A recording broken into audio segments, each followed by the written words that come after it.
world, it's Keely and I'm back for another video. This is going to be a readathon announcement that I will be taking part in. It is not my idea. I'm just adapting it for people that live in the United States. This is going to be the books for bowel cancer readathon from April 1st to 30th. This readathon was created by Charlie over at Charlie Brooks Reads. I will have her channel and the information for this readathon linked down below. This is the second year that Charlie is hosting this readathon. Basically, the goal is to spread awareness about the symptoms of bowel cancer, which is what it's called in the UK, and get people to start thinking about it and talking more openly about it, because anything digestive can be very isolating and very embarrassing, and it can be very hard to talk to people about, but it's a part of life and it can kill you. I agree with Charlie that it's very important to talk about. Over in the UK, it's referred to as bowel cancer, but here in the United States, from what I can tell, we call it colorectal cancer, which is a combination of colon or rectum cancer. And I will have information linked down below for the Colorectal Cancer Awareness Organization and where I got all of the statistics and information. Now, I am pulling all of what I'm sharing directly from this website, so everything that I mentioned you will be able to find on colorectalcancer.org. That's so hard to say. But let's go over some statistics and facts. So it says colorectal cancer is the fourth most commonly diagnosed cancer in the United States and the second leading cause of cancer death. So it's something that's obviously happening a lot and that we should be talking about. It says, yet this cancer can be prevented with screening and is highly treatable when detected early. They have some stats for 2025. It says, while colorectal cancer continues to remain one of the most common cancers, the American Cancer Society estimates that 154,270 people in the United States will be diagnosed with colon and rectal cancer in 2025. 52,900 will die from it. The number of people who have died from colorectal cancer has steadily decreased since the mid-1980s due to increased screening and changing lifestyle. So while the numbers are high, it is getting better. But it says, how common is colorectal cancer? It's a life-threatening disease, but is a highly curable form of cancer if it is found early. So here are some key facts. It is the fourth most common cancer in the US among women and men combined. 150,000 Americans are diagnosed with it every year. Over 50,000 people will probably die from it this year. Well, this was for 2025. 1 in 24 people will be diagnosed with colorectal cancer in their lifetime. The average age of diagnosis among men and women is 66, but there are more than 1.5 million colorectal cancer survivors in the United States. One thing to know is that this type of cancer is rising in young adults. This is something that was very important for my husband and I to learn about. It says colon cancer facts and statistics for younger people are alarming. In the United States, about 10% of colon cancer cases are diagnosed in people under 50. Those numbers are rising about 1 to 2% each year, and researchers are still trying to figure out why.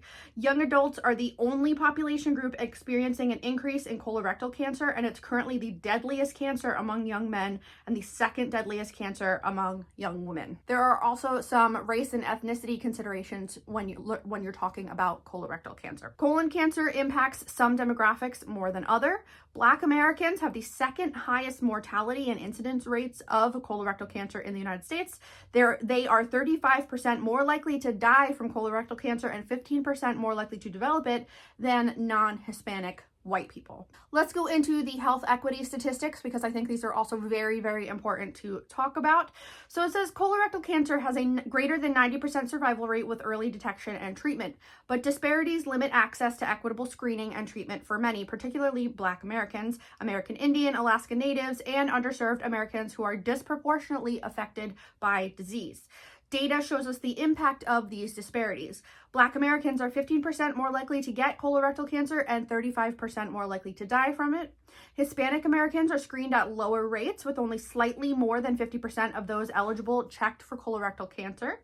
The racial disparity in incidence for both sexes combined widened for American Indian, Alaska Native individuals from 21% to 41%. Pervasive stigma, discomfort with screening methods, lack of institutional trustworthiness, and bias/racism in the healthcare system all contribute to these numbers. Patients with a lower economic status of any race are at a substantially higher risk for undertreatment and treatment delay. So there are serious considerations when it comes to race and ethnicity in the United States and your likelihood of developing and potentially dying from this particular cancer. I think it might be the same for most cancers, but I haven't looked into it, so I'm not positive. They have a webinar series that is dedicated to health equity. All of this information will be linked down below. Now let's get into the symptoms. So Charlie has created a list of reading prompts based on the symptoms.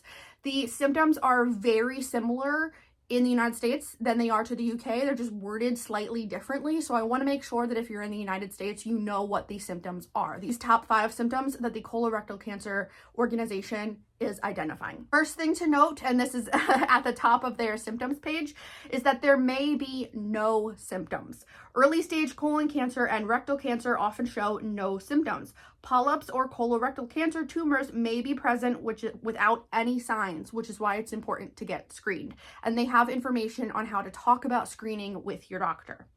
So the top 5 symptoms, and I will tell you what they are, and then I will tell you what the reading prompts are. The first symptom is a change in bowel habits. Changing bowel habits include diarrhea, constipation, narrowing of the stools, and or feeling like your bowels are not completely empty even after having a bowel movement. This is very similar to one of the symptoms over in the UK. So the prompt for this one is to read a book that's different to you from your norm. So read a different genre, a different, consume the book in a different format. Just read something that you typically wouldn't pick up. The second one is persistent abdominal discomfort. So abdominal discomfort can cause feelings such as pain, nausea, cramping, bloating, and or feeling unusually full even when you haven't eaten that much. The reading prompt for this one, now this one over in the UK is actually a pain or lump in your stomach, and it's similar. We just are looking more at abdominal discomfort, not necessarily trying to find a lump, but it's basically the same thing. And the prompt is read a book that you have been avoiding or revisit a soft DNF. So pick up a book that you tried reading before but decided it wasn't the right time and put it down, see if maybe now is the right time, or pick up a book that you have been avoiding for whatever reason. Next symptom is rectal bleeding. You might notice blood in the toilet, in your stool, or when you wipe with toilet paper. And for this one, it's to read a book with red on the cover, which made me laugh pretty hard when I saw that one. So yeah, this prompt is to read a book with red on the cover. The next symptom is weakness and or fatigue. Are you feeling tired, weak, and or short of breath? These can be signs of anemia. Anemia can develop from bleeding somewhere inside your body where you can't see it, such as from a cancerous tumor. And the prompt for this one is to do a self-care task. So this is to do something to treat yourself, like watch a movie, have a long soak in the bathtub, use a face mask, get a manicure or a pedicure, get a facial, anything that you classify as self-care, do that for this prompt. And the final symptom that they identify is unexplained weight loss. Cancer sometimes causes weight loss. You should always seek medical attention if you're losing weight for no known reason. And for this one, you want to read a book with fewer than 400 pages. I want to say thank you to Charlie for creating this readathon and for raising awareness. She has been personally impacted by colorectal cancer, or bowel cancer in the UK, and has lost people close to her and has other people in her life that have also had it. I have an uncle that died from colon cancer a couple of years ago. I do not have colorectal cancer, but I do have irritable bowel syndrome, which is a very embarrassing thing to talk about with anyone. It has impacted me since I was very young. There are days when it really sucks to try to get out of bed because of pain, discomfort. I'm just kind of miserable. It makes me very fatigued. I've lost weight from it in the past, and it's a very difficult thing to talk about. It's impacted my life in basically every possible way. Growing up, I missed school because of it. I felt like I had to hide what was happening. I can still remember vividly a time in 6th grade where I knew that I was about to be sick, and I was in history class, and I could feel that I had gone flush, and then I had gone pale. I was shaking, and you had to raise your hand to go to the bathroom. And so I raised my hand, and my teacher made eye contact with me, saw that it looked like I was about to pass out, and sent someone to the bathroom with me, which is not ideal. And it was just kind of a miserable experience. I was very close to every nurse in every level of schooling, and it's something that impacted me through college and through graduate school. It gets amplified if I'm stressed out. Sometimes it just kind of happens. I have spent decades talking to different doctors, going through lots and lots of different types of testing. It's something that is still ongoing, where we're constantly doing new blood tests. I can't tell you how many stool samples I've had to take to doctors. Having to take a stool sample wrapped in multiple layers of bags on public transit, not ideal. Having to take a stool sample to the doctor and you only have access to like Lyft or Uber, not ideal, but I've had to do it.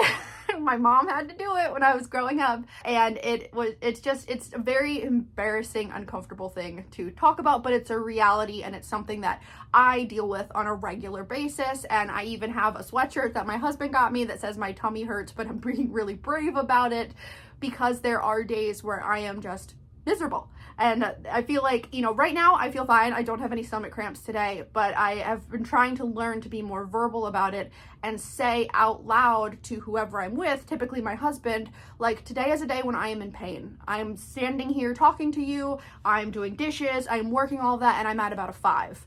And it's just something that, if you didn't know me, you might not ever realize how much pain I can be in at any given moment. But this is a huge thing that has been impacting my life. I've got family members that have diverticulitis. I have or is it diverticulosis? I forget which order it is. I have a cousin that has ulcerative colitis. I have family members that have had polyps removed and have had part of their colon removed, part of their digestive tract in general removed.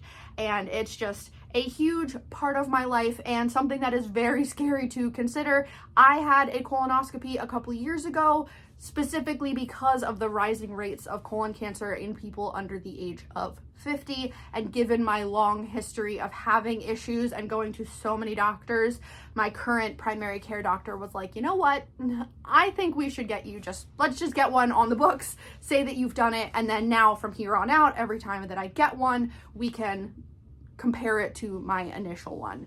And having to have your first colonoscopy at 33 is not a super fun experience, but I had to have one. And honestly, my husband is having one next month because of some low iron, and we don't know what's causing it. So we are both 35, and this is a very huge part of our lives. So I, again, just want to thank Charlie so much for being brave enough to talk about this. And it is a very emotional thing for Charlie to have to confront and to talk about, but she did it. And I'm so happy and so proud and so thankful that she is doing this. And I also wanted to use my platform here to talk about it as well, since digestive nonsense is a huge part of my life. So let me know if you guys will be taking part in this. I am not a doctor or anything. I read directly from a website. I will have any information that I can linked down below, especially the information on health equity. And I just appreciate y'all so much, and I will catch you in the next one. Bye.